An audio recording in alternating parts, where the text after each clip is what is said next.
Hello, my name is Andres Santana. I'm gonna talk about what I'm going to do for my final project. And for my final project, I chose to talk about Peter Pan by J.M. Barrie. J.M. Barrie was born in Scotland in 1860, and he was a dramatist and also a writer. And he was also best known for writing Peter Pan in Kensington, which was the original title for the book, but then they changed it to only Peter Pan. Um, and Peter Pan was first a play which was released in 1904, and then the play has had an amazing success that Jane Barrie chose to also write a novel about it. And the first novel that he published about Peter Pan was Peter Pan and Wendy, the boy who never grew up. And this first novel was published in 1911. But the story we know is the story of the play, which is Peter Pan in Kensington only. Um, to write Peter Pan, Jane Barrie had two principal inspirations.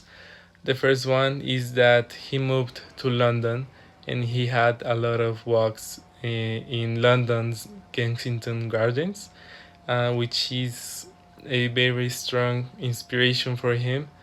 And also that in London he met the Davies family, which later Barry will become the children's guardian after the death of both of their parents.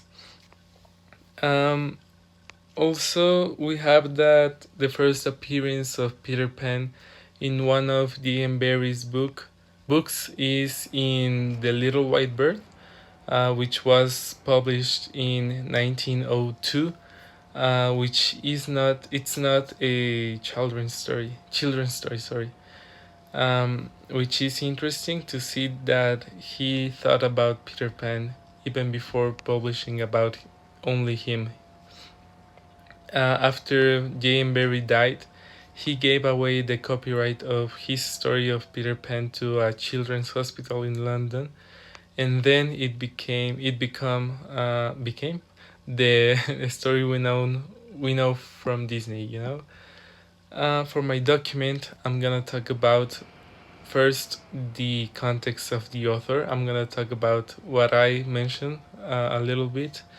Um, I'm gonna explain how these inspirations are important for the book, and also for Jane Barrie to choose to write about these children. Um, you know the inspiration for Peter Pan himself, which came from these children that he had.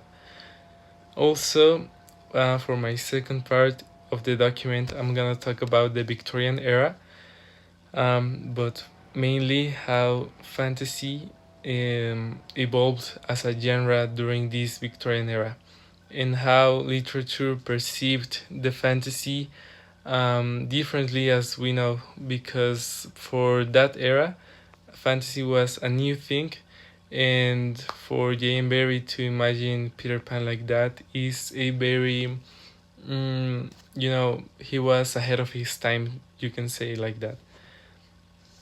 I'm gonna talk about in my third part. I'm gonna talk about the book in general.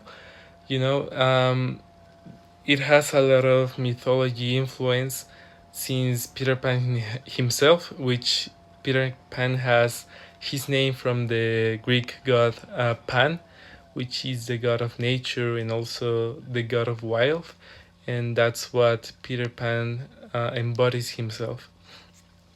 And for my last part of my document, which is also the most important part for me, is the analysis of one chapter in specific of the book. I chose to talk about chapter 7, which is the Mermaid's Lagoon.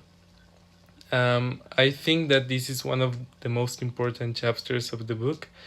We see a lot of mythology influence also in these chapters, since the mermaids And also, I think that this chapter has the most important quote of the book in general.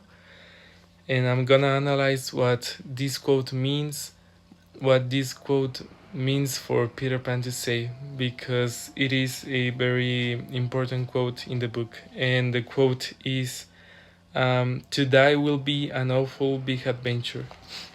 And yeah, I'm gonna focus in the chapter, but also I'm gonna talk about the meaning of this quote and how important it is for Peter Pan to have this amazing adventure, awful adventure, and how it also has a repercussion towards the end of the book and in the rest of the chapters that we have of the book. And yeah, that's gonna be my document.